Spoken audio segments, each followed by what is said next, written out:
the dyads of a caregiver and a care recipient, it's a very dynamic, complicated situation.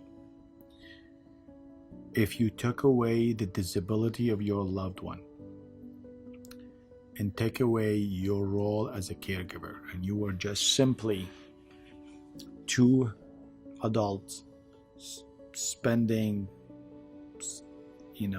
24 hours together, you will have a lot of misunderstanding, a lot of miscommunications. You might end up hurting each other.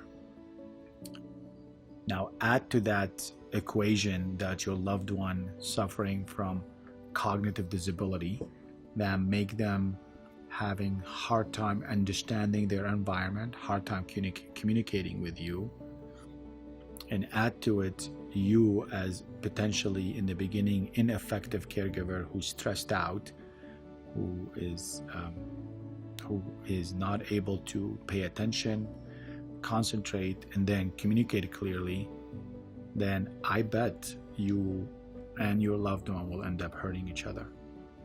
Now, if you don't have cognitive disability and your loved one has cognitive disability, then I believe the burden of understanding and accepting your loved one miscommunication is on you. But caregivers can hurt their loved one unintentionally. Most of the time it's unintentional, but at the same time they could be hurt from their loved one. If you're a caregiver of a loved one who suffers from cognitive disability, you will be facing a lot of dilemma managing your loved one agitation.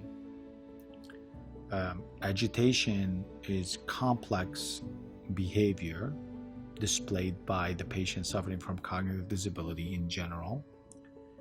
Can be verbal agitations and physical agitation. Sometimes can be aggressive and non-aggressive. So if your loved one who has the cognitive disability, if you don't understand the right communication with them, and you, for example, approach them in the wrong way, they might get frightened and they might end up aggressively and physically being agitated, and they might hit you just because you were not well certified or well mastered caregiver.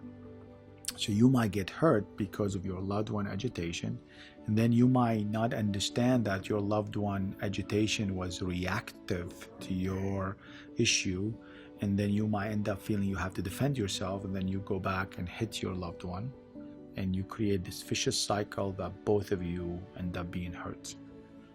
So that's one example of how two human who have a communication problem driven by the caregiver being stressed out, the care recipient having disability, can lead to hurting both parties. Imagine you are in this spiral negative cycle of you don't understand the care recipient disability, and then you're stressed out and things get worse and worse.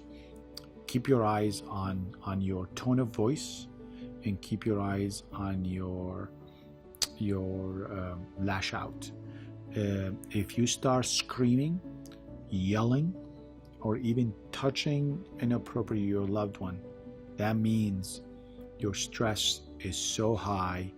This will be your secret code to say, I'm burned out, I need to go and seek help.